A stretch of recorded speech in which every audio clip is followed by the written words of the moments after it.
Hello बच्चों। अब हम अपना करेंगे चैप्टर स्टार्ट का। जो हमने चैप्टर स्टार्ट कर रखा है एनपीओ, उसके आगे के सम। ठीक है, हम करेंगे उसकी एक्सरसाइज। ठीक है, हम क्वेश्चंस में देखेंगे कि लेसन जो हम आगे पढ़ के आए हैं थ्योरी में, वो तो हो सकता है तुम लोगों को थोड़ी अटपटी लगे, लेकिन जैसे तुम लोग सम करोगे तुम्हें वो थ्योरी जब वापस जाके फिर से पढ़ोगे तब बहुत इजी लगेगी। ठीक है, और जो थ्योरी को बिल्कुल धीरे धीरे पढ़ के आए हैं, जहाँ जो वीडियो मैंने भेजी है आप लोगों के, अगर वो आप लोगों ने ध्यान से सुनी है तो अब जो हम क्वेश्चंस करेंगे वो इजीली आपको समझ में आ जाएंगे। ठीक है, तो सबसे फर्स्ट हमारा आज का topic general and special fund. General and special fund क्या होता है ये पहले भी बताया था। अगर आपको फंड के आगे कुछ स्पेशल नाम दे रखे हैं कि ये फंड किसके लिए है, ठीक है, जैसे कोई तालाब खोदने के लिए है, या प्राइस डिस्ट्रीब्यूशन के लिए फंड बनाया है, या कोई बिल्डिंग बनाने के लिए फंड बनाया है, तो वो हमारे क्या होते हैं, स्पेशल फंड। लेकिन अगर किसी फंड के आगे कोई नाम नहीं है, सिंपल लिख रखा है कि ये फंड है, तो वो हमारा क्या होता है, जनरल फंड। जनरल फंड को कैपिटल फंड के तरह ही ट्रीट किया जाता है। ठीक है, यानी कि कैपिटल फंड को हम जनरल फंड के नाम से भी बोल सकते हैं, दोनों एक ही बात होती है। तो जनरल फंड आए या कैपिटल फंड आए एक जैसी बात है। कैपिटल फंड या जनरल फंड का वैसे ही ट्रीट होता है जैसे हमारा बैलेंस शीट में कैपिटल के साथ होता था। कैपिटल में हम ऐड प्रॉफिट ऐड करते थे, सॉरी नेट प्रॉफिट ऐड करते थे, और नेट लॉस को क्या करते थे, लेस करते थे। ऐसे ही यहाँ पे होएगा, कैपिटल फंड या जनरल फंड में हम क्या करेंगे, हमारा सरप्लस ऐड कर देंगे, और अगर डेफिसिट आई है इनकम एंड एक्सपेंडिचर अकाउंट से तो उस डेफिसिट को हम लेस कर देंगे। अभी जब हम सम समझेंगे धीरे धीरे, जब क्वेश्चंस करेंगे तो हमें ये लेसन पूरी अच्छे से समझ में आ जाएगा। ठीक है, तो जैसे हमें इसने एक सम दे क्वेश्चंस दे रखा है, इलस्ट्रेशन थर्ड। उसमें आप देखोगे कि उसने क्या दे रखा, टूर्नामेंट एक्सपेंसेस 30,000। उसने मतलब एक ये जो है स्पोर्ट्स क्लब है उसकी कुछ डिटेल्स दे रखी है और वो बैलेंस शीट बनवा रहा है। तो टूर्नामेंट एक्सपेंसेस है 30,000 के, फंड है 2 लाख का, फंड इन्वेस्टमेंट 2 लाख का, और donation for the construction of swimming pool, यानी कि डोनेशन दिया है लेकिन स्पेशल है। उसके आगे पीछे हम पढ़ के आए थे ना, दान के आगे जब कुछ लिख रखा हो कि वो दान किसके लिए दिया है तो वो हमारे क्या हो जाते हैं, लाइबिलिटीज। तो ये डोनेशन दिया 3 लाख का, वो किसके लिए दिया है, स्विमिंग पूल के लिए। उसके बाद हमारे क्या है, गवर्नमेंट बॉन्ड्स है 50,000 के। तो अगर हम बैलेंस शीट बनाएंगे तो सबसे पहले हमारे क्या है, फंड उठाते हैं हम, कि हमारा कोई फंड हो तो उसको उठाते लाइबिलिटी साइड में रखते हैं। तो यहाँ पे हमारा फंड है टूर्नामेंट फंड, कितने का, 2 लाख का। ठीक है, टूर्नामेंट फंड है 2 लाख का, तो टूर्नामेंट फंड गए लाइबिलिटी साइड में। उसके बाद है टूर्नामेंट फंड इन्वेस्ट किए हैं हमने 2 लाख में, यानी कि जो फंड बनाया था वो हमने इन्वेस्ट कर दिया बाहर, इसका मतलब वो हमारे क्या हो गई, एसेट्स। तो टूर्नामेंट फंड इन्वेस्ट हमारे क्या हो गई, एसेट्स। उसके बाद डोनेशन है किसके लिए, स्विमिंग पूल के लिए। तो अभी हम पढ़ के आए ना कि अगर डोनेशन के आगे कुछ स्पेशल लिख रखा है कि वो डोनेशन किसके लिए, तो वो हमारी क्या हो जाते हैं, लाइबिलिटीज। तो donation for the construction of swimming pool क्या हो गई, लाइबिलिटीज। उसके बाद है गवर्नमेंट बॉन्ड्स। गवर्नमेंट बॉन्ड्स हमारी क्या होती है, एसेट्स। तो ये गवर्नमेंट बॉन्ड हमने लिख दी 50,000 की एसेट्स। उसके बाद हमारा सब हो गया, एक रह गया था टूर्नामेंट एक्सपेंसेस 30,000 के। तो इसका क्या होता है कि जब हमने कुछ फंड बना रखे हैं, जिस चीज के लिए हमने फंड बना रखा है उसी चीज के ऊपर अगर कोई खर्चा होता है तो वो उस फंड में से ही जाएगा। तो जब टूर्नामेंट फंड के लिए हमने अलग से बना रखा था 2 लाख रुपए का, ठीक है, फंड बना रखा था हमने टूर्नामेंट के लिए, तो जो टूर्नामेंट हमने कराए उसके ऊपर जो खर्चा हुआ वो खर्चा कहाँ से जाएगा, फंड में से ही जाएगा। तो इसलिए हमारे पास जो 2 लाख का फंड था उसमें से कितने खर्च हो गए साल के दौरान, 30,000। तो अब हमारे कितने बच गए, 1,70,000। तो ये हमारी बैलेंस शीट बन के तैयार हो गई। ठीक है, आ गया समझ में। अब हमारा नेक्स्ट है, ठीक है, अपने आप करके देखना। नेक्स्ट मोटा मोटा बताऊं तो हमें क्या दे रखा, स्पोर्ट्स फंड ऑन 1 अप्रैल 2018। हमें क्या बनाना है, prepare the balance sheet prepare the balance sheet of a club as at 31 March 2019। इनकी 31 मार्च 2019 को हमने बैलेंस शीट बना के देनी है। हमारे पास ओपनिंग बैलेंस है स्पोर्ट्स फंड का, 1 अप्रैल का ओपनिंग बैलेंस है कितना, 5 लाख का। तो हमारा हो गया लाइबिलिटीज में जाएगा, फंड स्पेशल है, स्पोर्ट्स फंड है 5 लाख का। अब ये क्या कह रहा है कि 10% स्पोर्ट्स फंड इन्वेस्टमेंट ऑन 1 अप्रैल 2018 5 लाख।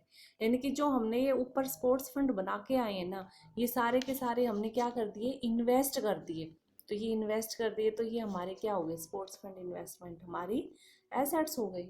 ठीक है, उसके बाद नीचे है interest received on sport fund investment. ये जो लिख रखे हैं इसके ऊपर ध्यान मत देना, ठीक है, ये जो लिख रखे हैं ये हैं यही चीज़ें, ठीक है, लेकिन अभी मैं अलग से बता रही हूँ आप लोगों को। Interest received on sports fund investment, ये एक बार तो इनकम एंड एक्सपेंडिचर में जाएगा, लेकिन यहाँ पे अभी वो इनकम एक्सपेंडिचर नहीं बनवा रहा, इसीलिए मैं कह रही हूँ इन पे ध्यान मत देना। हम सिर्फ बैलेंस शीट बना रहे हैं तो आप सिर्फ बैलेंस शीट समझिए। अभी इंटरेस्ट है, हमें जो फंड का हमने इन्वेस्ट कर रखा ना उसके ऊपर इंटरेस्ट हमें मिला है कितना, 37,500 का। लेकिन एक चीज़ अगर आप लोगों को याद हो, 11th में भी मैंने बताई थी, अगर इन्वेस्टमेंट कहीं कर रखा है, ठीक है, और उस इन्वेस्टमेंट के आगे अगर हमें रेट दे रखी है कि हमने इन्वेस्टमेंट किस रेट पे कर रखा है, तो जो इंटरेस्ट मिलेगा वो हम कैलकुलेट करके देखेंगे कि हमें कितना मिलना चाहिए। तो हमें इंटरेस्ट कितना मिलना चाहिए, 5 लाख का 10%, कितना इंटरेस्ट आना चाहिए था, 50,000। यानी कि हमें इंटरेस्ट मिलना कितना चाहिए था, यहाँ पे 37,500 की बजाय इंटरेस्ट मिलना चाहिए था 50,000 का, ठीक है, लेकिन हमें मिला कितना, 37,500। तो बैलेंस कितना बच गया, 12,500। इसका मतलब जो 12,500 का इंटरेस्ट है वो हमने क्या कर लिया, एक्रूड कर चुके हैं, कमा चुके हैं, लेकिन अभी हमें मिला नहीं है। लेकिन मिला नहीं है तो भी क्या हो गया, कमा तो चुके। तो अगर कमा चुके हैं तो इसका मतलब वो हमारे क्या है, एसेट्स है। तो इंटरेस्ट एक्रूड में कितना आ जाएगा, 12,500, क्योंकि मिलना था 50, मिला है 37,500, तो डिफरेंस हमारा 12,500। ये बात समझ में आ गई। 11th में भी आया था कि कोई फंड है, कोई इंटरेस्ट है, कोई लोन है, अगर उसके आगे रेट दे रखी है तो हमें कैलकुलेट करना चाहिए कि हमें जो इंटरेस्ट मिला है वो सही है या नहीं। उसके बाद आ गया donation for sports fund. Sports fund के लिए हमें डोनेशन मिला है कितना, 1,20,000 का। तो अभी तक हम क्या देखते थे कि डोनेशन के आगे कुछ नाम लिखा होता है तो वो हमारे क्या होते थे, लायबिलिटी। लेकिन अब हम देखेंगे कि स्पोर्ट्स फंड तो हम स्टार्टिंग से ही बनाते आ रहे हैं, इसका मतलब ये पैसा स्पोर्ट्स फंड में ही जाएगा, जो दान के रूप में आया है, स्पोर्ट्स फंड के लिए दान दिया किसी ने। इसका मतलब जो फंड हमारा 5 लाख का था वो अब 1,20 से और बढ़ गया। तो इस 5 लाख में स्पोर्ट्स फंड जो 5 लाख का है हम इसी में ऐड कर देंगे, यहाँ नीचे क्या, डोनेशन फॉर स्पोर्ट्स फंड 1,20,000, यहाँ नीचे ऐड कर देंगे। इसके नीचे का दूसरे पेज पे है, मैं एंड में आपको वो दूसरे पेज का भी दिखाऊंगी, लेकिन इसके बाद नेक्स्ट वो ही ऐड कर रखा है, ठीक है। उसके बाद है हमारा ये भी बताऊंगी मैं कि ये कहाँ से ऐड हुए। तो एक बार हम पहले यहाँ से चल के आते हैं। तो ये डोनेशन हमने ऐड कर दिया 1,20,000। उसके बाद है स्पोर्ट्स प्राइज अवार्ड, ठीक है, अवार्ड कि जो स्पोर्ट्स के जो प्राइज दिए हैं, ठीक है, स्पोर्ट्स प्राइज दिए हमने कितने, 1 लाख की, यानी कि जो हमने स्पोर्ट्स कराए उसके लिए प्राइज दिए गए हैं। तो स्पोर्ट्स का जब फंड है और स्पोर्ट्स कराने के लिए जो प्रतियोगिता हमने कराई, जो जीतता है उसको प्राइज देंगे, तो उस प्राइज का पैसा भी तो फंड से ही जाएगा, ठीक है। तो ये 1 लाख रुपए से हमारा फंड फिर कम हो गया, तो इस स्पोर्ट्स फंड से हम क्या लेस कर देंगे, sports prize awarded 1 lakh less कर देंगे। उसके बाद नेक्स्ट है एक्सपेंसेस ऑन स्पोर्ट्स इवेंट, और जो हमने खेल के कुछ इवेंट कराए हैं, ठीक है, वो सारे में कितना खर्चा है, 15,000। यानी कि वही बात है कि हमारा फंड कितने से कम हो गया, 15,000 से। यहाँ की ये सारी चीज़ें समझ में आ गई, इंटरेस्ट भी समझ में आ गया। अब हमारी एक चीज़ और, जो ये दोनों आइटम आप सोचोगे ये कहाँ से आई। तो एक चीज़ देखिए, हमारे पास क्या था, स्पोर्ट्स फंड था 5 लाख का, वो हमने इन्वेस्ट कर दिया वो सारा फंड। तो जो फंड हमने इन्वेस्ट करा है उसके ऊपर हमें जो ब्याज मिलेगा वो ब्याज का पैसा भी तो हम वापस उसी फंड में जोड़ेंगे ना। जैसे जैसे हमने कोई इन्वेस्टमेंट करने के लिए पैसे इकट्ठे करे, उसको हमने इन्वेस्ट कर दिया, ठीक है। 1 साल के बाद उस इन्वेस्ट के ऊपर हमें ब्याज मिला 200-300 जो भी रुपए हैं, उस 200-300 को हम उस इन्वेस्टमेंट में ऐड करके वो सारा पैसा फिर इन्वेस्ट करेंगे। तो ऐसे ही ये चीज़ है कि हमें जो ब्याज मिला है, ठीक है, स्पोर्ट्स फंड इन्वेस्ट करने के लिए जो ब्याज मिला है, वो ब्याज भी तो हमारा किसकी कमाई है? वो ब्याज स्पोर्ट्स फंड की कमाई है, इस फंड ने कमाए है ना वो पैसे। तो वो ब्याज के पैसे इस फंड में वापस जुड़ जाएंगे। तो कितनी कमाई करी इस फंड ने? 37,500 तो यहाँ पे खुद दिखा रखी है कि 37,500 तो इसको मिल गए और 12,500 अभी मिलने बाकी है, लेकिन वो कमा चुका है। इनके ओवरऑल 50,000 रुपये इस फंड के पैसे हमने जब बाहर इन्वेस्ट करे तो हमें 50,000 रुपये की कमाई हो गई, ठीक है। ये 50 समझ में आ गई कहाँ से, और ये दोनों हमें समझ में आए गए। उसके बाद हम नेक्स्ट पेज पे चलेंगे। तो वो जो आइटम्स जो लाइबिलिटी साइड में हम स्पोर्ट्स फंड में ऐड लेस करके आए हैं, वो ये रहे जो मैं अलग से आपको समझा चुकी थी। देखो, डोनेशन ऐड कर दिया ना अलग से 1,20 का, प्राइस लेस कर दी और एक्सपेंसेस लेस कर दिए। तो ये हमारा आ गया बैलेंस शीट का टोटल लाइबिलिटीज का 5,55,000। नीचे वर्किंग नोट में आपको वही चीज समझा रखी जो मैंने अभी आपको समझाई थी, इंटरेस्ट वाली, ठीक है। इंटरेस्ट वाला टॉपिक समझा रखा है कि इंटरेस्ट आना चाहिए था 50,000 का, आया कितना? 37,500 का, ठीक है।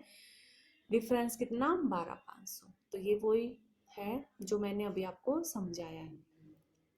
तो ये थी आपकी हम बैलेंस शीट कैसे तैयार करेंगे, ठीक है। उसके बाद है नेक्स्ट एग्जाम्पल। नेक्स्ट एग्जाम्पल आप यहाँ से वीडियो को रोक के, ठीक है, आप यहाँ से क्वेश्चन को एक बार नोट कीजिएगा कॉपी में और उसके बाद समझ खुद से करने की कोशिश कीजिएगा, ठीक है। बाकी मैं यहाँ पे आपको समझा भी रही हूँ, लेकिन आप कोशिश कीजिए कि आप इसको खुद से समझें। एग्जाम्पल में क्या कह रखा है कि following items while preparing the income and expenditure account for the year ending on 31st March 2019 and balance it as at that date in each of the following alternate cases। ये क्या कह रहा है कि आपको नीचे कुछ आइटम्स दिए गए हैं, आप ये बताइए आप उनके साथ कैसे ट्रीट करेंगे अगर आपको इनकम एंड एक्सपेंडिचर अकाउंट बनाने के लिए कहा जाए, ठीक है, या बैलेंस शीट बनाने के लिए कहा जाए 31 मार्च 2019 को। तो फर्स्ट इसने दे रखा है, फर्स्ट केस हमारा प्राइज अवॉर्डेड 50,000 कि उसने 50,000 के, ठीक है, 50,000 रुपए के प्राइज उसने डिस्ट्रीब्यूट करे हैं, ठीक है। प्राइज दिए हैं कितने? 50,000 रुपए के। तो हम यहाँ पे क्या बनाएंगे? हमारा इनकम एंड एक्सपेंडिचर अकाउंट। देखिए, बैलेंस शीट तो कब बनती? जब फंड होता कुछ, ठीक है। फंड होता तो हम बैलेंस शीट बना देते, लेकिन यहाँ पे तो सीधा खर्चा दिखा रखा 50,000 का, ठीक है। ये खर्चा भी हम बैलेंस शीट में अगर फंड होता तो वहां से लेस करते, लेकिन हमारे पास कोई फंड नहीं है। तो ये जो है 50,000 ये किस में जाएंगे? इनकम एंड एक्सपेंडिचर में। क्या है ये? हमारा एक्सपेंडिचर। तो इनकम एंड एक्सपेंडिचर हमारा बन जाएगा, ठीक है। इधर एक्सपेंडिचर इधर इनकम, क्योंकि ये इनकम एंड एक्सपेंडिचर अकाउंट हमारा कौन सा होता है? नॉमिनल। नॉमिनल में क्या होते हैं? इनकम, ठीक है, income sorry expenditure and losses debit और इनकम एंड गेन क्रेडिट, ठीक है। तो 50,000 से हमारा खर्चा हो गया। सेकंड केस हमारा क्या है? Prize awarded 50,000 prize fund as on 31 March 2018 4 lakh. Prize जो डिस्ट्रीब्यूट करें, अवार्ड दिए गए हैं, वो है 50,000 के, और जो फंड है वो हमारा कितना है? 4 लाख का। तो देखिए यहाँ पे हम बैलेंस शीट में फंड को डाल सकते हैं, ठीक है। बैलेंस शीट में हमने क्या डाल दिया? प्राइज फंड 4 लाख का, उसमें से लेस कर दी हमने क्या? जो प्राइज दिए हैं वो 50,000 का।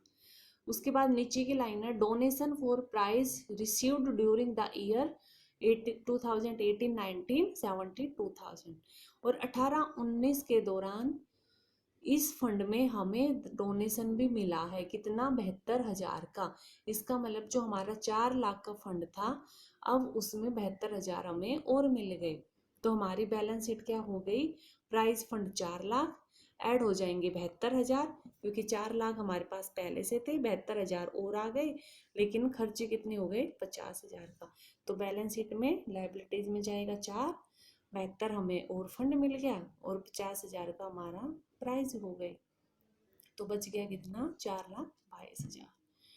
थर्ड केस क्या है, प्राइस अवार्ड है 50,000, प्राइस फंड है 4 lakh, donation for prize received during the year 72,000, कि अभी तो ऊपर वाला सेम वही पोर्शन चल रहा है, 4 लाख हैं, ऐड हो जाएंगे 72,000, लेस हो जाएंगे 50,000, जैसे ऊपर वाले थे सेम।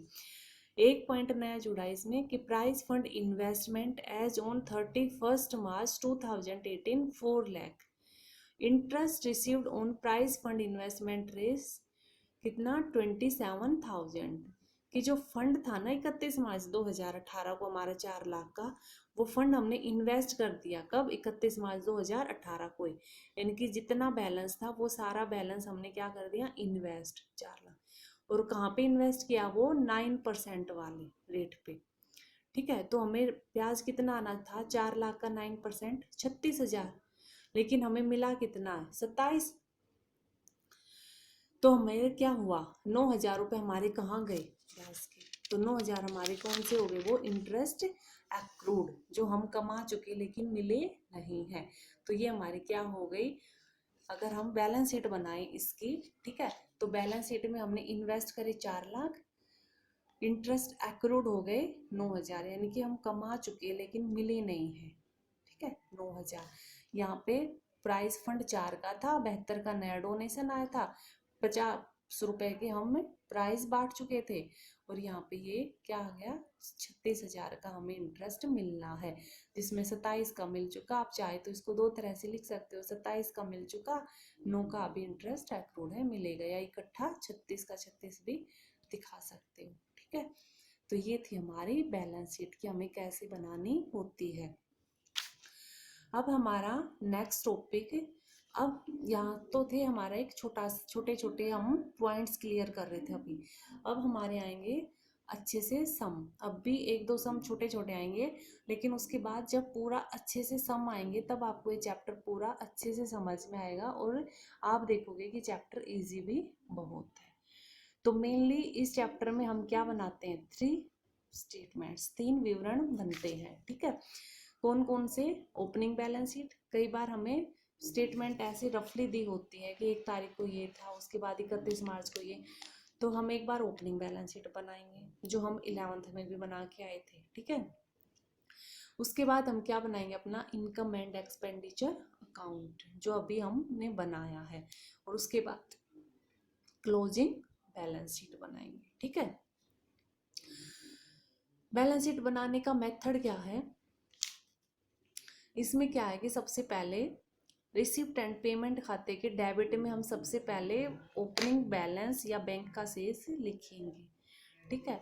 और इसे इनकम एंड एक्सपेंडिचर अकाउंट में नहीं लिखना चाहिए, यानी कि इसमें वही सारी चीज़ें जो मैं अलग से आप लोगों को समझा के आ चुकी हूँ, जब मैंने रिसिप्ट एंड पेमेंट और इनकम एंड एक्सपेंडिचर अकाउंट बनाया था तब जो चीज़ें समझाई थी, इसने इन शॉर्ट एक बार लेसन के एंड में वही बातें क्लियर कर रखी हैं।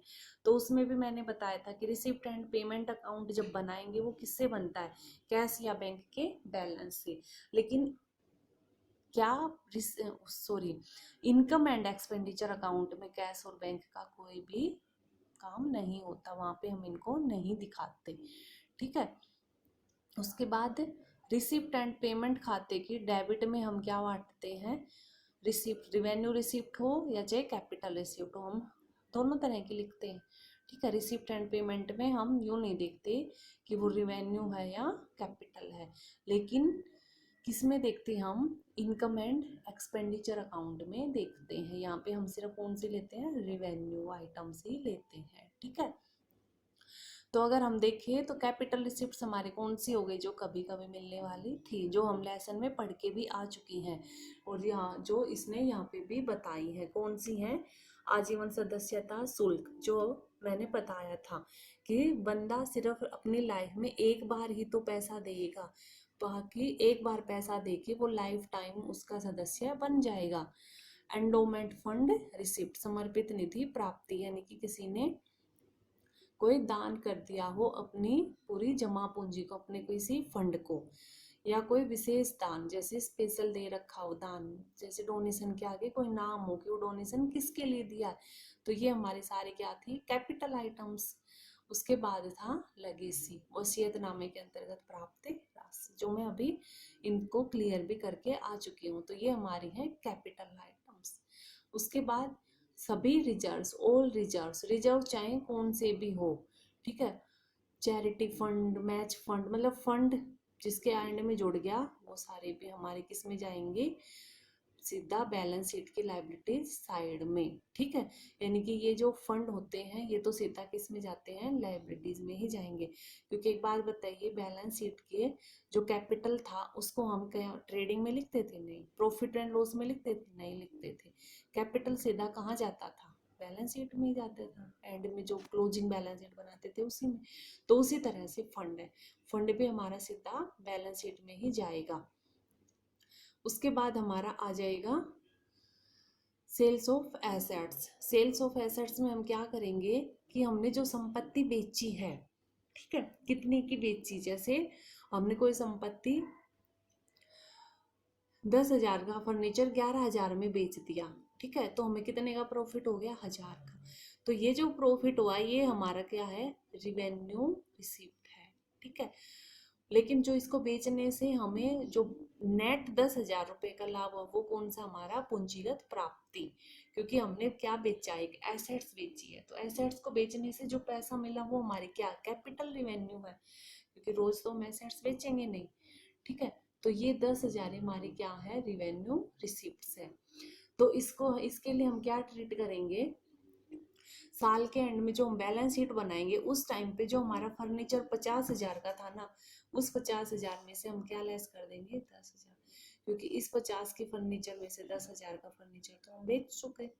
तो एंड में हमारे पास फर्नीचर बचा कितना, 40 का, ठीक है। उसके बाद है जो 1,000 रुपए का प्रॉफिट हुआ, इसको हम क्या करेंगे, इसको हम इनकम एंड एक्सपेंडिचर अकाउंट की इनकम साइड में लिख देंगे, यानी कि क्रेडिट में लिख देंगे, ठीक है। उसके बाद रिवेन्यू रिसिप्ट से, रिसिप्ट एंड पेमेंट खाते के डेबिट पक्ष में बची हुई से सभी आइटम्स कौन सी होती है, रिवेन्यू रिसिप्ट्स मानी जाएंगी। जैसे रेंट, सब्सक्रिप्शन, ब्याज, एंट्री फीस, अखबारों के विक्रय से प्राप्त राशि, ये सारी हमारी क्या होंगी, रिवेन्यू रिसिप्ट्स। तो इन लाइनों को याद कर लेना कौन कौन से हमारे रिवेन्यू रिसिप्ट्स हैं। एक नंबर में यहाँ से आ जाता है, जैसे अब की बार आया हुआ था कि अखबारों के विक्रय हमारी कौन सी प्राप्ति है, रिवेन्यू है या कैपिटल है, ठीक है। तो ये हो गई हमारी कि हम कैसे तैयार करेंगे, ये वही है सारे आइटम जो पहले हम क्लियर कर चुके हैं। उसके बाद मेन पॉइंट इस लेसन में हमारा क्या जाता है, चंदा, सब्सक्रिप्शन, क्योंकि नॉन प्रॉफिट ऑर्गेनाइजेशंस का मेन बुद्धि क्या है, कमाई, चंदे से ही, ठीक है। उनके आय का साधन क्या है, चंदा। तो इस चंदा ही मेन है, ये सब्सक्रिप्शन, इसको इंग्लिश में बोलते हैं सब्सक्रिप्शन ही मेन है। जो एडजस्टमेंट है वो इसी की एडजस्टमेंट मेन है, बाकी आइटम्स की कुछ नहीं है। लेकिन इसके लिए ये मत सोचना कि बहुत मुश्किल होगी, कैसे करेंगे, ठीक है, कैसे एडजस्ट करेंगे, सिंपल सी है, और ये आ गई तो लेसन भी हो जाता है, ठीक है। तो इसमें क्या होता है कि हमें ना सब्सक्रिप्शन दिए होते हैं, ठीक है, एक अमाउंट रिसिप्ट एंड पेमेंट में हमें सब्सक्रिप्शन दी मिलेगी कि साल के दौरान ये इतना चंदा आया, इतना सब्सक्रिप्शन आया। अब उस सब्सक्रिप्शन में हमें कुछ ऐड और लेस करने होते हैं, इनकी वही बात की कुछ एडजस्टमेंट करनी होती हैं। वो एडजस्टमेंट हमारी क्या जाएंगी, वो एडजस्टमेंट हमारे जाएंगी कि जो सब्सक्रिप्शन की अमाउंट हमें दे रखी है ना, हम सबसे पहले उस अमाउंट को लिखेंगे, ठीक है। सब्सक्रिप्शन की अमाउंट को हम अपने इनकम एंड एक्सपेंडिचर में लिखेंगे, या हम एक बार नीचे वर्किंग नोट में भी लिख सकते हैं। तो हमें जो सब्सक्रिप्शन की अमाउंट दी है उसको वर्किंग नोट में हम नीचे लिखेंगे। उसके बाद हम उसमें क्या ऐड करेंगे, क्या लेस करेंगे, वो देखेंगे हम कि अगर चालू वर्ष के अंत में अप्राप्त या अदत्त चंदा, यानी कि जो करंट ईयर हमारा चल रहा है ना, जैसे सब्सक्रिप्शन वो बनवा रहा अकाउंट हमें कितने का, 18-19, यानी कि 31 मार्च 2019 का। तो अगर चालू वर्ष के अंत में यानी कि 2019 के एंड में कुछ अदद चंदा रह गया है ना हमारा, उस साल का कोई ऐसा चंदा जो मिल जाना चाहिए था और वो अभी तक मिला नहीं, तो उस साल के एंड के चंदे को हम क्या करेंगे, जो हमें दे रखा है ना चंदे की अमाउंट, उसमें क्या कर देंगे, उसको जोड़ देंगे। ठीक है। और दूसरी बार इसको कहाँ लिखेंगे हम, अपनी क्लोजिंग बैलेंस शीट की एसेट्स में, क्योंकि आउटस्टैंडिंग चंदा हमें मिल जाना चाहिए था लेकिन हमें अभी तक मिला नहीं। ठीक है। लेकिन वो एसेट्स, वो इनकम थी किसकी, इसी साल की थी, तो इस साल की इनकम हमें मिल जानी चाहिए थी लेकिन अभी मिली नहीं।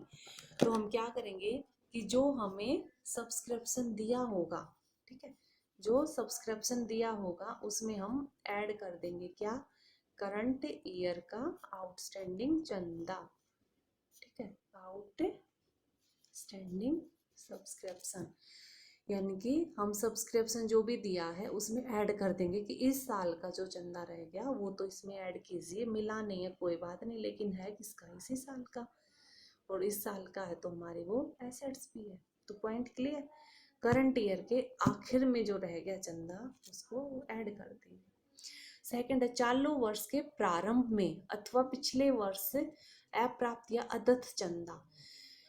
अगर इसका उल्टा हो, जैसे ये तो था चालू वर्ष के एंड में 31 मार्च को दे रखा था हमें, लेकिन अगर 31 मार्च 2019 को था, लेकिन अगर यही अदत्त चंदा हमें दिया होता 1 अप्रैल 2018 का, ठीक है, इनकी साल के स्टार्टिंग का, या कई बार इसको इससे ऐसे भी लिख देते हैं कि ये चंदा हमें दिया होगा 31 मार्च 2018, या दिया हो सकता है 1 अप्रैल 2018, इनकी पिछले साल का लास्ट डे या इस साल का ओपनिंग डे, दोनों एक जैसी बात है, उस साल का आखिरी दिन है और नया साल का पहला दिन है।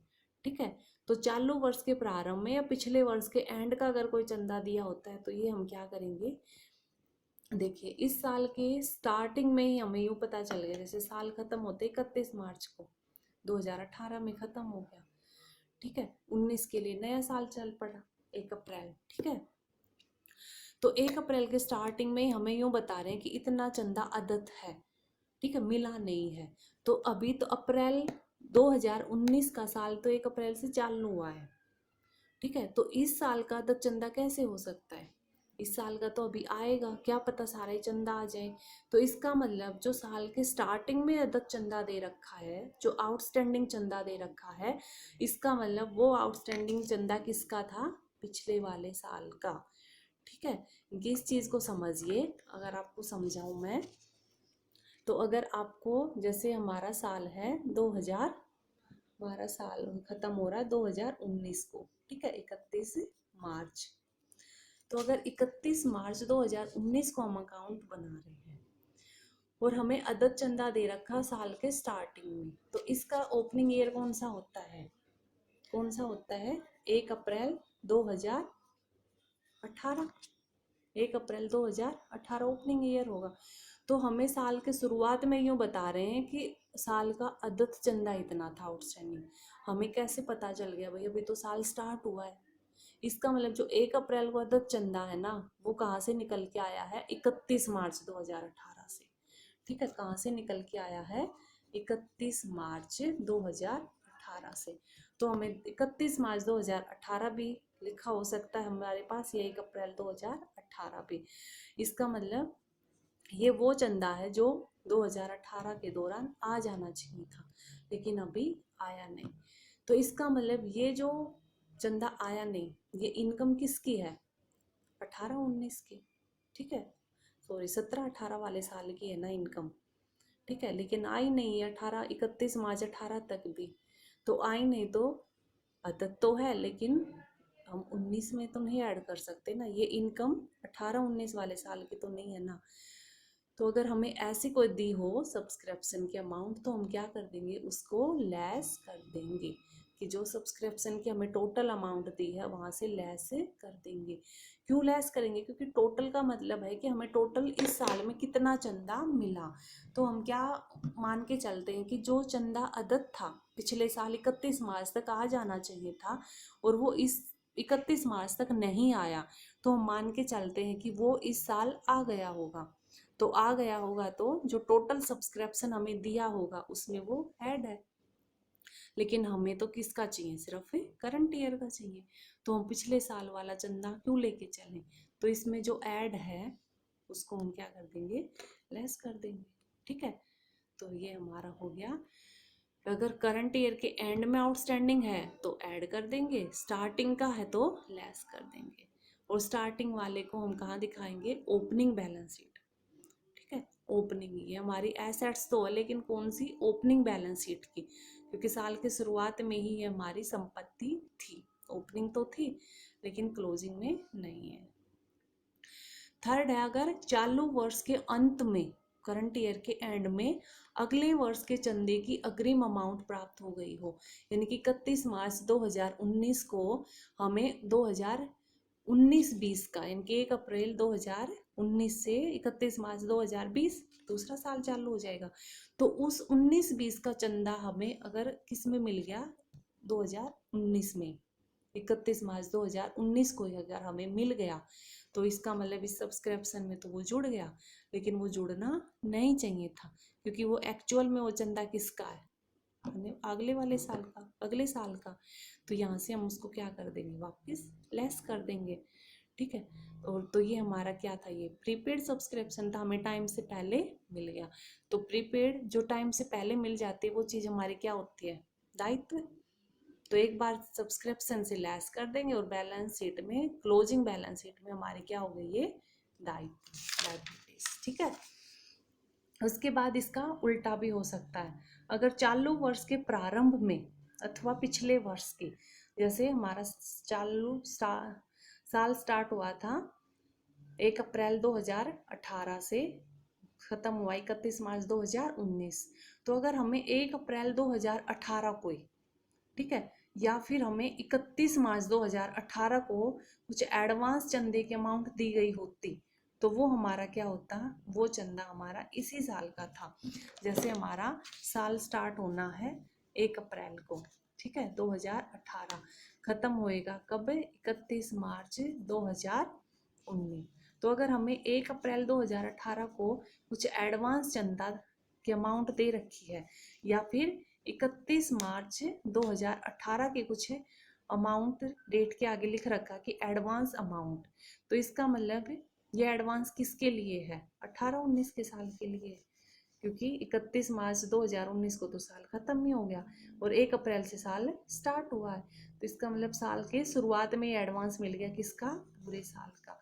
इसका मतलब ये जो एडवांस चंदा है ये हमारी क्या है, 18-19 की इनकम है, 18-19 का चंदा है। तो 31 मार्च 2019 को जब हम अपना इनकम या एक्सपेंडिचर अकाउंट बनाएंगे तो इसका मतलब ये चंदा इसी साल का है। तो सब्सक्रिप्शन अमाउंट में ये क्या चंदा हमारा क्या आएगा, आएगा, क्योंकि ये इनकम इसी साल की है। तो अगर साल के स्टार्टिंग में कुछ एडवांस मिले तो इसका मतलब वो इसी साल का है और इस साल के को तो हम लेके चलते हैं। तो टोटल सब्सक्रिप्शन के अमाउंट में हम इस चंदे को क्या कर देंगे, ऐड कर देंगे। ठीक है, और क्योंकि साल के स्टार्टिंग में है, ठीक है, तो साल के प्रथम ओपनिंग बैलेंस शीट में हम किस में लिख देंगे, दायित्व पक्ष में, क्योंकि हमें एडवांस में मिल गया अभी लेकिन पूरा साल बाकी है। ठीक है, तो ओपनिंग में तो ये हमारा क्या है, दायित्व ही रहेगा ना अभी, क्योंकि हमारा दायित्व है कि हम पूरे 1 साल तक वो चंदा जो हमसे एक्सपेक्टेशन करते हैं कि हम ऐसा काम करें, तो हमारा दायित्व बन जाता है कि हम उनके हिसाब से कार्य करें। तो ओपनिंग में तो ये हमारी क्या थी, लायबिलिटीज ही थी। समझ गए? तो बस ये 4 चीज़ें आप क्लियर कर लीजिए। अगर ये 4 क्लियर हो गई तो कुछ भी मुश्किल नहीं है।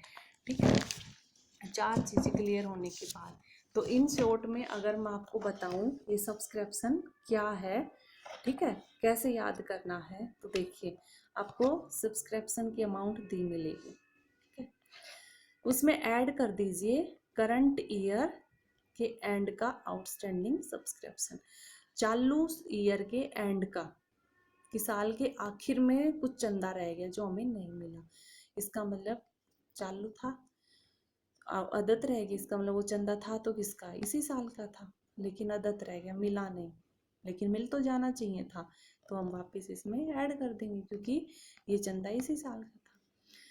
लेस कर देंगे क्या, करंट ईयर के स्टार्टिंग में या फिर प्रीवियस ईयर के एंड का आउटस्टैंडिंग सब्सक्रिप्शन, कि चालू साल के स्टार्टिंग में, करंट ईयर के बिल्कुल स्टार्ट में, या फिर पिछले साल के एंड का अदद चंदा।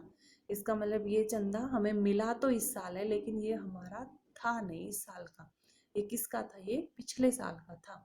तो ये पिछले साल को हम थोड़ी ना लेंगे इस साल में, तो हम क्या कर देंगे, लेस कर देंगे। उसके बाद हम लेस कर देंगे करंट ईयर के एंड में एडवांस रिसीव्ड सब्सक्रिप्शन, कि अगर चालू साल के आखिर में हमें एडवांस मिल गया, इसका मतलब ये एडवांस मिला है, ठीक है, और चालू साल के एंड में मिला है, तो इसका मतलब ये एडवांस आने वाले साल का, आगे वाले साल का है, तो आगे वाले साल का हम थोड़ी ना लेंगे, तो इस सब्सक्रिप्शन में से वो भी लेस कर देंगे। ऐड कर देंगे अगर करंट ईयर के स्टार्ट में या करंट ईयर से पहले वाले साल के एंड में, वही बताया था ना 31 मार्च को या 1 अप्रैल को हमें एडवांस मिला है कुछ चंदा, ठीक है, तो वो हमारा क्या होएगा, वो एडवांस हमारा करंट ईयर का चंदा है, ठीक है, तो करंट ईयर को तो हम लेंगे, तो सब्सक्रिप्शन में उसको ऐड कर देंगे, ठीक है। इनकी सब्सक्रिप्शन में हमें दिया होगा टोटल अमाउंट कि इस साल में क्या आया, तो उस टोटल में से हमें कुछ ऐड करना, कुछ लेस करना, जो ऐड लेस करने के बाद जो बचेगा ना, इसका मतलब एक्चुअल में वो चंदा था जो हमारा इस साल का था, ना कि जो यहाँ दिखा रखा था वो।